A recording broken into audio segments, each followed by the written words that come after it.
Hi, ஒரு சூப்பரான கருவேப்பிலை குழம்பு எப்படி செய்கிறதுன்னு பார்க்கலாம். சின்ன வெங்காயம், பூண்டு, கருவேப்பிலை நிறைய எடுத்துக்கோங்க. ஒரு குட்டி லெமன் சைஸ்க்கு புளி ஊற வச்சு எடுத்து வச்சுக்கோங்க. கடாயில் எண்ணெய் சேர்த்து நம்ம எடுத்து வச்சுருந்த பூண்டை லைட்டாக ப்ரௌன் ஆகிற அளவுக்கு வதக்கிட்டு, அது கூட கருவேப்பிலையும் சேர்த்து நல்லா வதக்கிட்டு வேறு பிளேட்டுக்கு மாற்றிடுங்க. ஆற வச்சு அது தண்ணி விட்டு அரைச்சி எடுத்து வச்சுக்கோங்க பேஸ்ட் மாதிரி.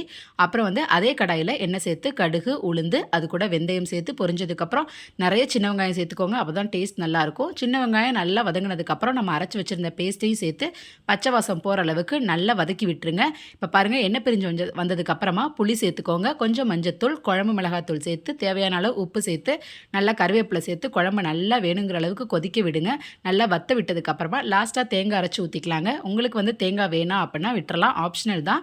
லாஸ்ட்டாக கருவேப்பிலை தூவி இறக்குனீங்க அப்படின்னா சூப்பரான கருவேப்பிலை குழம்பு ரெடி ஆயிரும். குழந்தைங்களுக்குலாம் சளி பிடிச்ச டைமில் கொடுங்க. ஏன்னா கருவேப்பிலை, அது கூட சின்ன வெங்காயம், பூண்டு எல்லாமே உடம்புக்கு நல்லது. ட்ரை பண்ணி பார்த்துட்டு கமெண்ட்டில் சொல்லுங்கள். தேங்க்யூ.